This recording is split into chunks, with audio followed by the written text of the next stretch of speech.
Hi, this is Adam Griffin with the first week for week 6, I believe, of these physics videos. So the first one that we'll do is number 55. So you're driving a truck along at 25 meters per second with your aunt's valuable antiques in the back of your pickup truck when suddenly you see a giant hole in the road 55 meters ahead of you. Fortunately, your right foot is beside the brake and your reaction time is 0. So for the first part, can you stop the truck before it falls into the hole? And for the second part, if your answer to part A is yes, can you stop without the antique sliding and being damaged? And then it gives you their coefficients of friction. For the static friction, it's 0.6, and for their kinetic friction, it is 0.3. So we have our force diagram right here. So we have our blue dot. It's kind of hard to tell the difference between the colors. Our blue dot, which is the pickup truck, and then our antiques, which are the green dot, and they're supposed to be in the same place.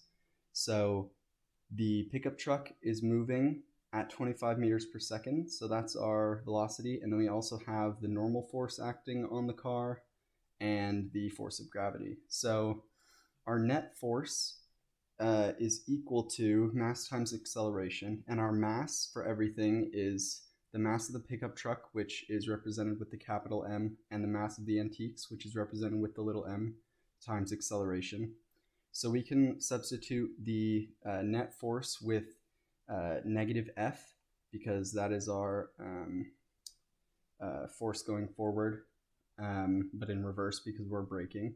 So we can get that our force is equal to negative of our mass of the pickup truck plus our mass of the antiques times acceleration. So to find acceleration, we need so we have our final velocity, which we don't know, and our initial velocity.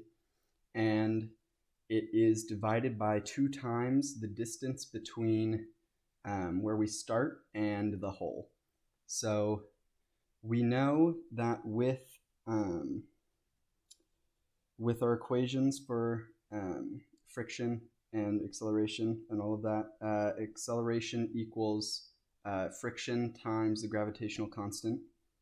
So we can replace acceleration with the friction coefficient and gravity. So now we have our friction coefficient times gravity equals our final velocity squared minus our initial velocity squared over 2 times our distance. And then we solve for our friction coefficient, and we replace this distance with 55 meters because the hole is 55 meters ahead of us. We replace our initial velocity with 25 meters per second, and then we moved our g over here, so we replace that with the gravitational constant. So our coefficient is 0.58. So anything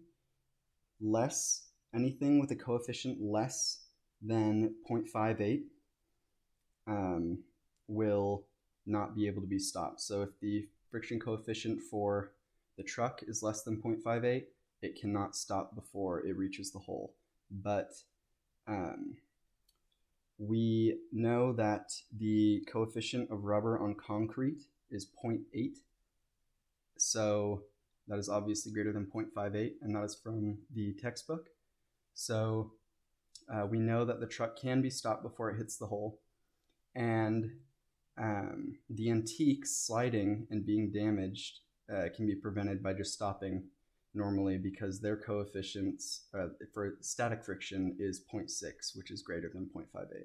So the truck can be stopped, and the antiques will not be damaged if you stop. So that is the answer for 55. Thank you.